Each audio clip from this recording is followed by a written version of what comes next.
America ಅಧ್ಯಕ್ಷ Donald Trump ಇಂದು Bharat America ವ್ಯಾಪಾರವನ್ನು ಏಕಪಕ್ಷೀಯ ವಿಪತ್ತು ಎಂದು ಕರೆದಿದ್ದಾರೆ.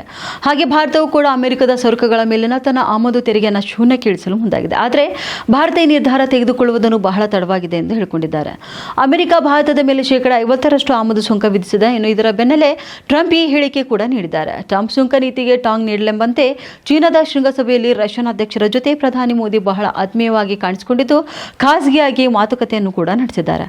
ಇನ್ನು ರಷ್ಯಾದ ತೈಲ ಖರೀದಿಗೆ ಸಂಬಂಧಪಟ್ಟಂತೆ ಟ್ರಂಪ್ ಭಾರತೀಯ ಆಮದುಗಳ ಮೇಲೆ 50 ಸುಂಕ ವಿಧಿಸಿದ ಹಿನ್ನೆಲೆಯಲ್ಲಿ ಭಾರತ ಮತ್ತು ಅಮೆರಿಕ ನಡುವಿನ ಸಂಬಂಧಗಳು ಹದಗೆಡುವಂತಹ ಹಿನ್ನೆಲೆಯಲ್ಲಿ ಹಾಗೂ ಪ್ರಧಾನಿ ನರೇಂದ್ರ ಮೋದಿ ಅವರು ಚೀನಾಕ್ಕೆ ಭೇಟಿ ನೀಡಿ ಅಲ್ಲಿ ಚೀನಾ ಅಧ್ಯಕ್ಷ ಕ್ಸಿ ಜಿನ್ಪಿಂಗ್ ಮತ್ತು ರಷ್ಯಾದ ಅಧ್ಯಕ್ಷ ವ್ಲಾಡಿಮಿರ್ ಪುಟಿನ್ ಅವರನ್ನ ಭೇಟಿಯಾದ ನಂತರ ಟ್ರಂಪ್ ಅವರ ಈ ಹೇಳಿಕೆಗಳು ಕೇಳಿಬಂದಿವೆ. ಇನ್ನು ಕೆಲವು ಜನರು ಅರ್ಥ ಮಾಡಿಕೊಳ್ಳಬೇಕಾದಂಥ ವಿಷಯವೇನೆಂದರೆ, ನಾವು ಭಾರತದೊಂದಿಗೆ ಬಹಳ ಕಡಿಮೆ ವ್ಯವಹಾರ ಮಾಡ್ತೇವೆ, ಆದರೆ ಅವರು ನಮ್ಮೊಂದಿಗೆ ಅಪಾರ ಪ್ರಮಾಣದ ವ್ಯವಹಾರ ಮಾಡ್ತಾರೆ. ಬೇರೆ ಬೇರೆ ರೀತಿಯಲ್ಲಿ ಹೇಳುವುದಾದರೆ ಅವರು ನಮಗೆ ಬೃಹತ್ ಪ್ರಮಾಣದ ಸರಕುಗಳನ್ನು ಮಾರಾಟ ಮಾಡ್ತಾರೆ.